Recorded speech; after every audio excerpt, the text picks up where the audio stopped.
This baseball glove company could quietly reset the entire industry, and it feels like nobody is talking about it. But first, for some context. When I was in high school, custom gloves weren't really even a thing.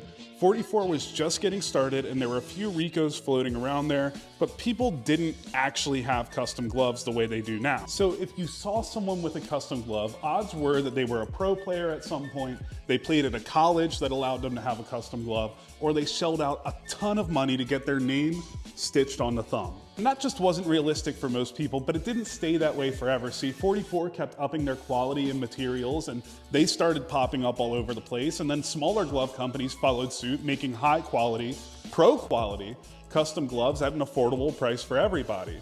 And then overnight, everyone had custom gloves. Now, I'm not implying that's a bad thing. I think everyone deserves to have high quality leather on their hand, and I have a bunch of custom gloves from multiple different companies, and I've liked working with all of them.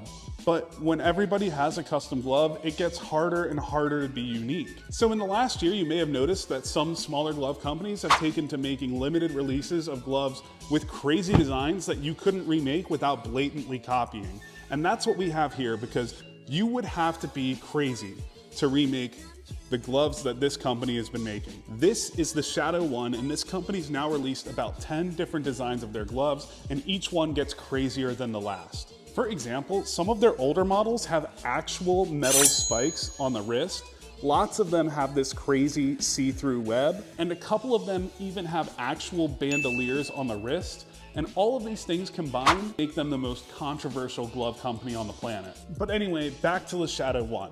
This is a pitcher's glove with these super unique X-laced pinkies and thumbs, an embedded wrist logo that's offset to keep the look of the wrist and the thumb super clean, and of course the main draw, this see-through web. Now it's time for my honest reaction. This thing comes super stiff out of the box, but it has a wide heel and the right side is laced in a way that makes it perfect for a 2-hinge close. The logo embroidered on the finger pad I think is a super cool touch, as well as stamped in the palm. And then of course, like we said, with the see-through web. The glove is for the majority laced with black, with the exception again of the X lacing on the thumb and pinky, and then the lacing on the wrist. And the laces feel super buttery and smooth. I actually really like the way these feel. Another nice touch that you'll only see up close is that the palm liner is this gorgeous color of red, and it's stamped with their slogan, "Intimidate and Dominate." But I just can't stress enough how crazy and unique this thing looks up close. A lot of gloves I get nowadays, I feel like I really have to jam my hand in there when I first get it, and then eventually it forms to my hand. But this is kind of perfect. Like, it just slides on, and it's a nice snug fit without really getting a lot of work put into it, so I still have confidence that it's gonna form nicely to my hand as it breaks in. Overall, this is a glove company I feel really good about talking about and promoting, because there really aren't a lot like it.